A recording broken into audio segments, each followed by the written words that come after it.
बिस्मिल्लाहिर्रहमानिर्रहीम। अस्सलाम वालेकुम। इधर क्या हाल है? ठीक है, उम्मीद करती हूँ कि आप ठीक होंगे, मज़े में होंगे। तो आज हम बनाएंगे जामुन का शरबत। तो इस तरह करके ये गुठलियाँ निकालते जाएंगे। तो ये जामुन ठंडे होते हैं, जिगर के लिए बहुत अच्छे होते हैं और शुगर वालों के लिए बहुत अच्छे होते हैं। तो ये देखें माशाल्लाह से इसी तरह ही हम सारे जामुन काट लेंगे। ये देखें मैंने काट लिया है सारे जामुन, ये गुठलियाँ निकली हैं। तो अब ब्लेंडर कर दें, जग ले लेंगे। तो ये शामिल करेंगे जामुन।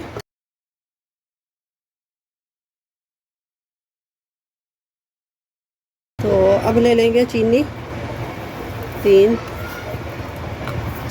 तो ये थोड़ा सा नमक शामिल कर देंगे। अब करेंगे बर्फ़ शामिल, ये है बर्फ़। तो ये पानी डालेंगे।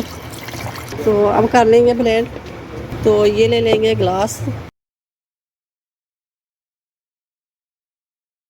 तो ये मुझे जामुन साबुत याद नहीं रहा था, तो इसलिए मैंने ये काट के तो ये रख लिया ऊपर। इसको करते हैं साइड पे।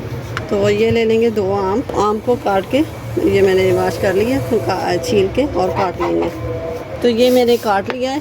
तो अब लेते हैं एक ब्लेंडर का जग। ये मैंने जग ले लिया है ब्लेंडर का।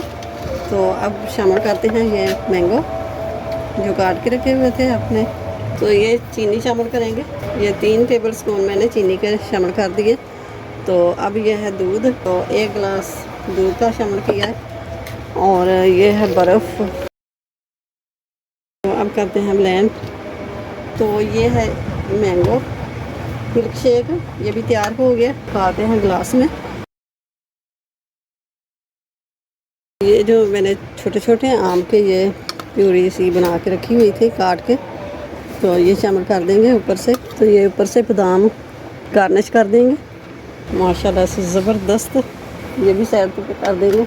तो ये है आड़ू। तो आड़ू का हम वाश करके और काट लूँगी। तो ये हमने काट लिया। तो ये भी आड़ू भी शामिल कर लेंगे। तो ये 3 चम्मच चीनी के शामिल कर दिए। तो अब करूँगी ये दूध शामिल, 1 गिलास दूध का शामिल किया। और ये है बर्फ़। अब कर लेंगे ब्लेंड। तो ये भी ब्लेंड हो गया। तो अब आड़ू का भी मिल्क शेक तैयार हो गया।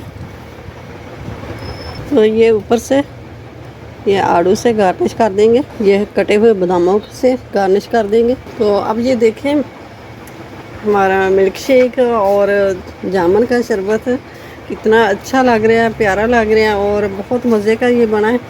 तो आपको भी कैसा लगा है? आप मेरी वीडियो ज़रूर देखें, शुरू से लेके एंड तक ज़रूर देखिएगा। और अच्छी लगे तो इसे लाइक करना और ज़्यादा से ज़्यादा शेयर करना, मेरे चैनल को सब्सक्राइब करना और साथ ही बेल के बटन को प्रेस कर देना कि मेरी आने वाली वीडियो सबसे पहले आप तक पहुँचे। तो अपना बहुत सारा ख्याल रखिएगा, मुझे अपनी दुआ में याद रखना। तो मिलते हैं फिर नई वीडियो के साथ, तब तक अल्लाह हाफिज़।